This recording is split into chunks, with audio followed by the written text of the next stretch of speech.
CM తనతో ఆప్యాయంగా మాట్లాడారని సత్యనారాయణ తెలిపారు. తన సమస్యలను అడిగి తెలుసుకున్నారని అన్నారు.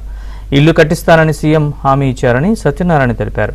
సీఎం తనతో ఎంతో ఆప్యాయంగా మాట్లాడారంటున్న సత్యనారాయణతో మా ప్రతినిధి Rambabu face to face. CM Chandrababu నాయుడుని కలవాలన్న ఒక వృద్ధుడి ఆశ అయితే నెరవేరింది. ప్రధానంగా పెనుగొండ సంబంధించి పెనుగొండ మండలం సిద్ధాంతం గ్రామం శివారు సంబంధించిన కామధేను లంక గ్రామానికి సంబంధించిన సానబోయిన సత్యనారాయణ అనే వృద్ధుడైతే సీఎం చంద్రబాబు నాయుడు కలవాలని చెప్పేసి నిన్న కోరిక వ్యక్తం చేశారు. అది సోషల్ మీడియాలో వైరల్గా మారింది. దానికి చంద్రబాబు నాయుడు సైతం స్పందించారు. ఈరోజు సిద్ధాంతం వచ్చారు చంద్రబాబు నాయుడు సీఎం. అంతేకాకుండా ఎవరైతే తనను కలవాలని కోరుకుంటున్నారో వృద్ధుడు 96 సంవత్సరాల వృద్ధుడు ఎవరైతే ఉన్నారో సానబోయిన సత్యనారాయణ స్వయంగా కలిసారు. తన బస్సులో పిలిపించుకుని మరి క్షేమ సమాచారం అడిగారు. అంతేకాకుండా ఏం కావాలి నీకు ఇవన్నీ కూడా అడిగారు. మనతో ఆ వృద్ధుడు సానబోయిన సత్యనారాయణ ఉన్నారు. చెప్పండి, అసలు మీ సీఎంని ఎందుకు కలవాలనిపించింది? అసలు చంద్రబాబు నాయుడు గారిని చూసి చాలా లేనిది. సీఎంని కలవడం, చంద్రబాబుని కలవడం మీకు ఎలా అనిపించింది? అసలు నాకంటే ఆ మహానుభావుని చూడాలి.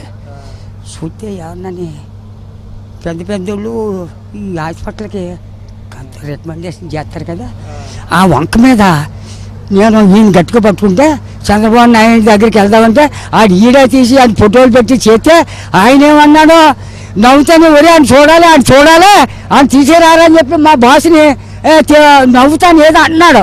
సరే అని చెప్పి ఇలా తాత అన్నాడు, వెళ్ళిపోదామాను అని చెప్పి ఏడా బయలుదేరాక 1,00,000 మందిలోను మన ఏం కాకేస్తారు ఆ మట్టుగా ఆ ఎరుగున్నాయని అన్నాడా.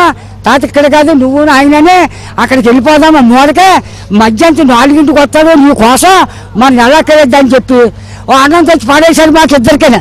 అది తినేసి ఒక అరగంటకి వచ్చేసి కారులోను బంగారం వేసి అన్నీ ఆ మటుగా అందరూ అన్నం తినేసి ఒక అరగంట ఉన్నాక ఉంటారు కదా మేము నాయంటోళ్ళు ఇయంటోళ్ళు రండి అని చెప్పి మా బయట ఉన్న వాళ్ళు తీసుకొచ్చి కారులో పెట్టాడు.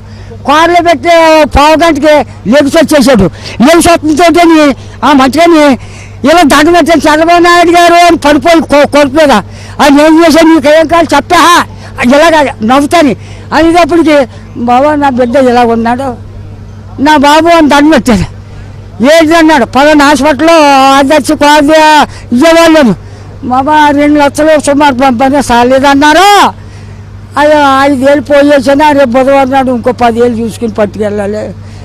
నాకు దుఃఖం మొక్కు లేదు అని చెప్పి ఇలాగ కొద్దిగా కాల్చారు. లేకు అని చెప్పి ఏం చేశాడు, ఆ వంట వాళ్ళు ఎగది చేసి చుడిగా కొడు పట్టుకొని పిసికేసి గిరగ తిప్పేశాడు. నా బాబు అని దండం పెట్టాడు. ఇల్లు లేదు మనకి, ఇల్లు కట్టేస్తా అన్నాడు. కట్టేయండి అన్నాడు. డ్రైనేజీ పోయింది మనకు కొంచెం ఓ 100 కొంపలకి డ్రైనేజీ చెయ్యాలన్నాడు. పెద్ద రోడ్డు నుంచి 4 మైళ్ళు రోడ్డు వేయాలన్నాడు. వేస్తాను అన్నాడండి. అక్కడ కట్ట అంటే ఉన్నాయన్నీ ఉంటాయి, అన్నీ అడగకూడదు. ఏ బాబు చెరుగారు మెత్తకుండా కానీ దుబ్బు తవ్విపోతే రేపు పొద్దున్న చేస్తాడా. అందుకని సగం ఆన్ చేశాను 4 చెప్పి. ఇది బాబా బాసులారా ఆయన కలవడం మిమ్మల్ని దగ్గర చూడడం మీకు ఎలా అనిపించింది? బంగారం తొలకైపోయింది. ఆయన ఏ చూడు నా అన్నదమ్ములు కానీ నా సోదరులు కానీ నా చుట్టుపక్కలు కానీ అలాగే లెగదీసి ముద్దెట్టుకుని నలిపి రూపాయి నా కొడుకు లేడు. సంతోషం చంద్రబాబు నాయుడు గారికి జై. వీడియో తెలిసి ప్రకటిస్తే రాంబాబు ఏబీ ఆంధ్రజ్యోతి సిద్ధాంతం.